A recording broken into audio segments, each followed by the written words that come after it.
មានតែសត្វស្រីល្បីឈ្មោះម្នាក់អស់រយៈពេលឆ្នាំថ្ងៃនេះគាត់បើកបណ្ដាញសង្គមរបស់គាត់ហើយស្រាប់តែគាត់សម្គាល់ឃើញអ្វីមួយមានសារលាក់នៅក្នុងអត្ថបទដែលគាត់បានបង្ហោះគឺភ្ជាប់តួអក្សរដំបូងនៃប្រយោគនីមួយៗវាសរសេរថា Kevin ខ្ញុំស្រឡាញ់អ្នកប៉ុន្តែគាត់តែងតែប្រាប់សាធារណជនថាគាត់នៅលី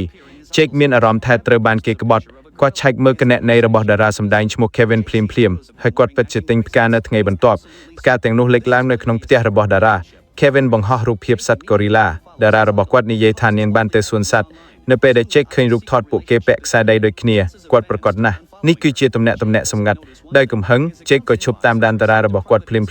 គាត់បង្ហោះប៉ុស្តិ៍តាំងទាំងអស់នៅលើអ៊ីនធឺណិតហើយមិនយូរប៉ុន្មានទំនាក់ទំនងសម្ងាត់របស់តារាក៏ក្លាយជាប្រធានបទពេញនិយម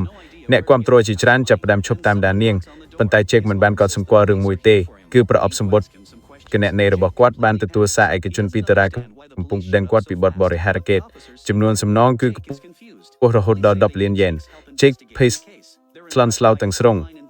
គាត់មិនយល់ថាហេតុអ្វីបានជាប៉ូលីសមកដល់លឿនម្ល៉េះប៉ុន្តែមន្ត្រីហាក់ដូចជារស់រាយរាក់ទាក់ Jake មានការផន់ច្រឡំប៉ូលីសនិយាយថាពួកគេត្រូវការជំនួយពី Jake ในការស៊ើបអង្កេតករណីមួយពួកគេចាប់អារម្មណ៍នឹងជំនាញស៊ើបអង្កេតតាមអ៊ីនធឺណិតរបស់គាត់ប្រសិនបើ Jake យល់ព្រមជួយដោះស្រាយបណ្ដឹងរបស់តារាដើម្បីជៀសវាងការបង់ប្រាក់10លាននោះ Jake គ្មានជំរឿអ្វីក្រៅពីទទួលយកការងារនេះទេប៉ូលីសនិយាយថាសមាជិកក្រុមចម្រៀងស្រីម្នាក់ឈ្មោះ Emily បានបាត់ខ្លួននាងកំពុងសម្ដែងនៅឆាកនៅពេលនោះក្នុងអំឡុងពេលផ្លាស់ប្ដូរភ្លើងក៏រលត់នាងកំពុងរាំការពីមួយផ្លែតមុននេះហើយស្រាប់តែបាត់ខ្លួន Jake មើលវីដេអូនៃការបាត់ខ្លួនរបស់ Emily ម្ដងហើយម្ដងទៀតគាត់ចាប់ឃើញអ្វីមួយដែលចម្លែកមុនពេល Emily បាត់ខ្លួននាងហាក់ដូចជាកំពុងមើលអ្វីមួយដោយភ័យខ្លាចហើយតាមមើលខ្សែភ្នែកនៃបរិសម្នាក់ដែលមានសាក់នៅកឈរនៅទីនោះនៅពេលដែលភ្លើងបើកឡើងវិញ Emily ក៏បាត់ខ្លួនបរិសដែលមានសាក់នោះក៏បានចាក់ចេញពីតំបន់ខ្លាំមើលផងដែរ Jake គិតថាបរិសដែលមានសាក់នោះអាចពាក់ព័ន្ធនឹងការបាត់ខ្លួនរបស់ Emily គាត់ចាប់ផ្ដើមពិនិត្យមើលវីដេអូខ្លាំមើលនៅជុំវិញកន្លែងប្រគំតន្ត្រី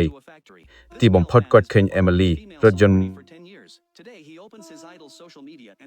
មួយគ្រឿងបើកចូលមកក្នុងស៊ុំរថយន្តនោះបាននាំនាងទៅបាត់តើបរិសដែលមានសាក់នោះបានចាប់នាងជំរិតទាបប្រាក់ឬ Jake ភ្លាមតាក់ទងទៅមន្ត្រីដែលគាត់បានជួបមុននេះប៉ូលីសបានតាមដានរថយន្តពណ៌ខ្មៅនោះដោយយោងតាមទម្រួយរបស់ Jake ពួកគេតាមដានផ្លូវរបស់វាបន្ទាប់ពីយក Emily រួចរថយន្តនោះក៏បើកត្រង់ទៅរោងចក្រមួយ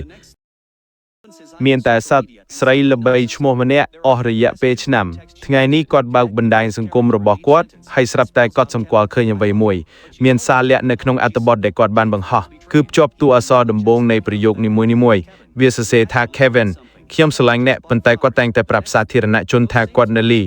Jake មានអារម្មណ៍ថាត្រូវបានគេក្បត់គាត់ឆែកមើលគណនីរបស់តារាសម្ដែងឈ្មោះ Kevin ភ្លាមហើយគាត់ពិតជាទិញផ្កានៅថ្ងៃបន្ទាប់ផ្កាទាំងនោះលេចឡើងនៅក្នុងផ្ទះរបស់តារា Kevin បង្ហោះរូបភាពសត្វ Gorilla តារារបស់គាត់និយាយថានាងបានទៅសួនសត្វនៅពេលដែល Jake ឃើញរូបថតពួកគេពាក់ខ្សែដៃដូចគ្នាគាត់ប្រកាសណាស់នេះគឺជាទំនាក់ទំនងសម្ងាត់ដោយកំហឹង Jake ក៏ឈប់តាមដានតារារបស់គាត់ភ្លាម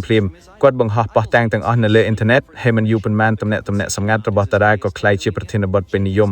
អ្នកគាំទ្រជាច្រើនចាប់ផ្ដើមឈប់តាមដាននាងប៉ុន្តែ Jake មិនបានកត់សម្គាល់រឿងមួយទេគឺប្រអប់សម្បត្តិគណនីរបស់គាត់បានទទួលសារឯកជនពីតារា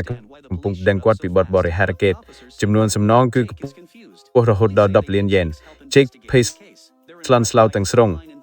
គាត់មិនយល់ថាហេតុអ្វីបានជាប៉ូលីសមកដល់លឿនម្ល៉េះប៉ុន្តែមន្ត្រីហាក់ដូចជារស់រាយរាក់ទាក់ Jake មានការផន់ច្រឡំប៉ូលីសនិយាយថាពួកគេត្រូវការជំនួយពី Jake ในការស៊ើបអង្កេតករណីមួយពួកគេចាប់អារម្មណ៍នឹងជំនាញស៊ើបអង្កេតតាមអ៊ីនធឺណិតរបស់គាត់ប្រសិនបើ Jake យល់ព្រមជួយដោះស្រាយបណ្ដឹងរបស់តារាដើម្បីជៀសវាងការបង់ប្រាក់10លាននោះ Jake គ្មានជំរឿអ្វីក្រៅពីទទួលយកការងារនេះទេប៉ូលីសនិយាយថាសមាជិកក្រុមចម្រៀងស្រីម្នាក់ឈ្មោះ Emily បានបាត់ខ្លួននាងកំពុងសម្ដែងនៅឆាកនៅពេលនោះក្នុងអំឡុងពេលផ្លាស់ប្ដូរភ្លើងក៏រលត់នាងកំពុងរាំការពីមួយផ្លែតមុននេះហើយស្រាប់តែបាត់ខ្លួន Jake មើលវីដេអូនៃការបាត់ខ្លួនរបស់ Emily ម្ដងហើយម្ដងទៀតគាត់ចាប់ឃើញអ្វីមួយដែលចម្លែកមុនពេល Emily បាត់ខ្លួននាងហាក់ដូចជាកំពុងមើលអ្វីមួយដោយភ័យខ្លាចហើយតាមមើលខ្សែភ្នែកនៃបរិសម្នាក់ដែលមានសាក់នៅកឈរនៅទីនោះនៅពេលដែលភ្លើងបើកឡើងវិញ Emily ក៏បាត់ខ្លួនបរិសដែលមានសាក់នោះក៏បានចាក់ចេញពីតំបន់ខ្លាំមើលផងដែរ Jake គិតថាបរិសដែលមានសាក់នោះអាចពាក់ព័ន្ធនឹងការបាត់ខ្លួនរបស់ Emily គាត់ចាប់ផ្ដើមពិនិត្យមើលវីដេអូខ្លាំមើលនៅជុំវិញកន្លែងប្រគំតន្ត្រីទីបំផុតគាត់ឃើញ Emily រថយន្តមួយគ្រឿងបើកចូលមកក្នុងស៊ុំរថយន្តនោះបាននាំនាងទៅបាត់តើបរិសដែលមានសាក់នោះបានចាប់នាងជំរិតទាបប្រាក់ឬ Jake ភ្លាមតាក់ទងទៅមន្ត្រីដែលគាត់បានជួបមុននេះប៉ូលីសបានតាមដានរថយន្តពណ៌ខ្មៅនោះដោយយោងតាមទម្រួយរបស់ Jake ពួកគេតាមដានផ្លូវរបស់វាបន្ទាប់ពីយក Emily រួចរថយន្តនោះក៏បើកត្រង់ទៅរោងចក្រមួយ